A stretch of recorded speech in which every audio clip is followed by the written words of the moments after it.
Today, we're looking at a shimmering blue ink by Atramentis Cyan Blue Silver.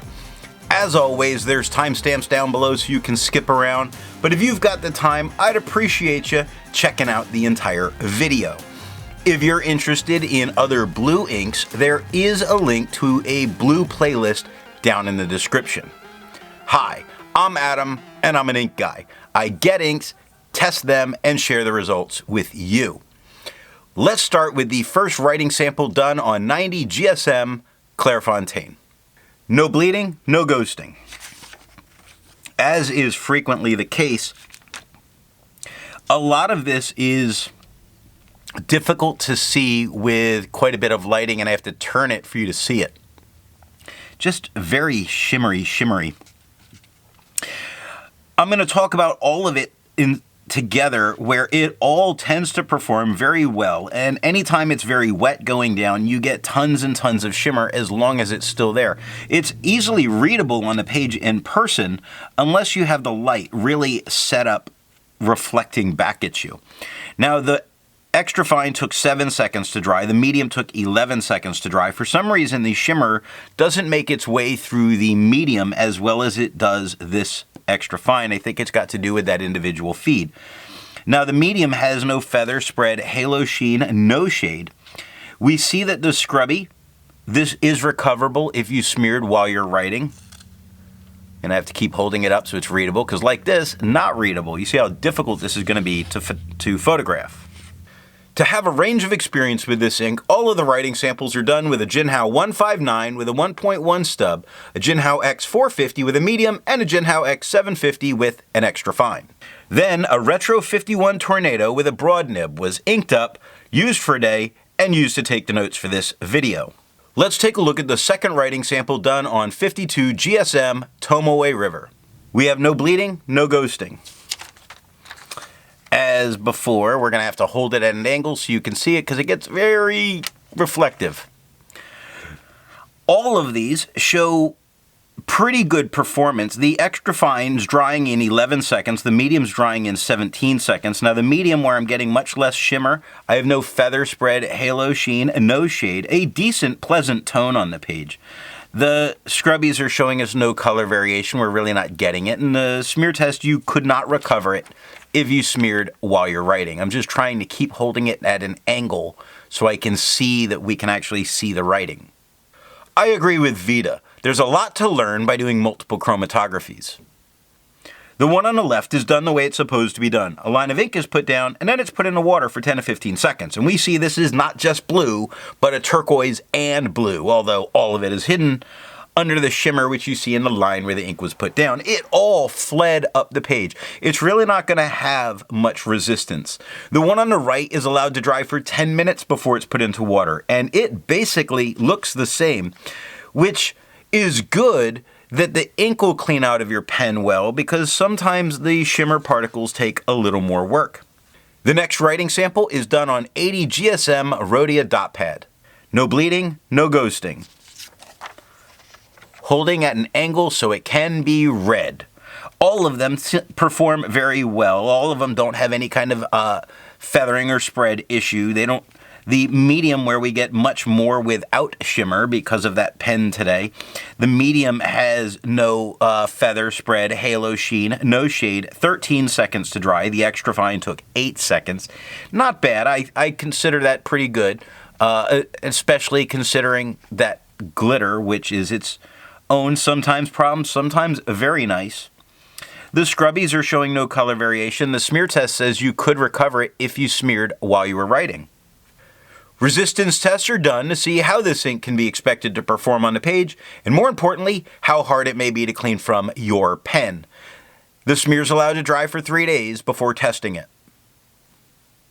Looking at the highlighter, it performed, honestly, well enough that I would feel safe using it in a note-taking situation, and I'm sure that any teacher would love getting a page full of this glittery ink.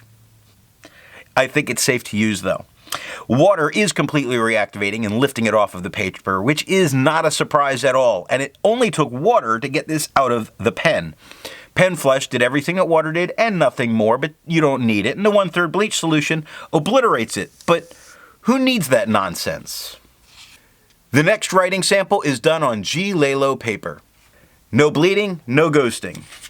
Holding at an angle so it can be read.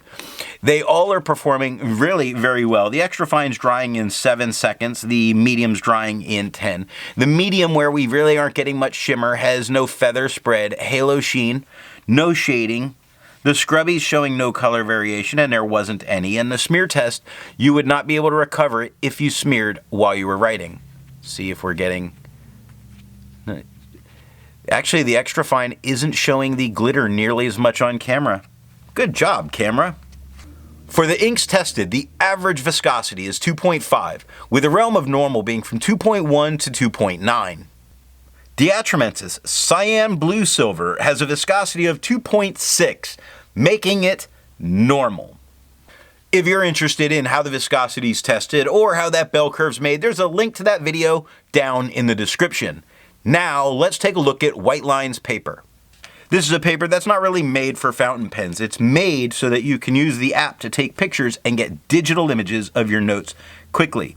So the fact that really we're getting all of these bleed spots coming through, you couldn't use the back of the page. I think you'd render both sides of your notes pretty unusable.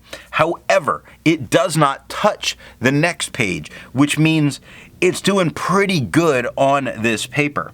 A lot of ghosting. All of these are performing well with no feather spread, halo sheen, and the medium kicked up its glitter all of a sudden here. Well, the extra fine took 4 seconds to dry, and the medium took 5 seconds to dry. Ultimately, it did very well. The smear's showing no color variation, and you're not seeing it through the glitter. That's why I have to keep this turned, and I'm sorry, but it just disappears on camera. The smear test says you could recover it if you smeared while you were writing. For the inks tested, the average dry time is 17 seconds, with the realm of normal being from 13 to 21 seconds. The Atramentis Cyan Blue Silver has an average dry time of 11 seconds, making this a faster than normal drying ink. The last writing sample is done on Franklin Christoph paper. We have no bleeding, no ghosting.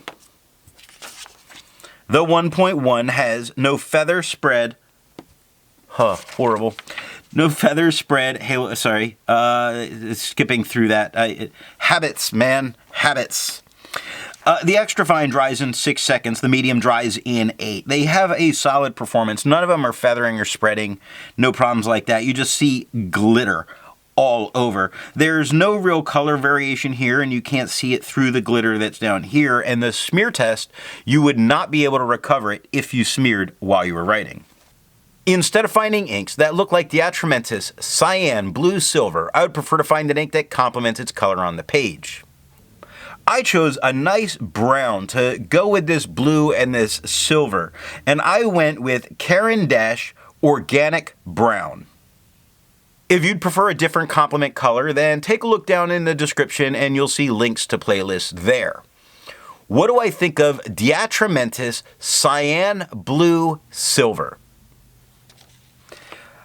I feel like I'm in a shimmer apocalypse.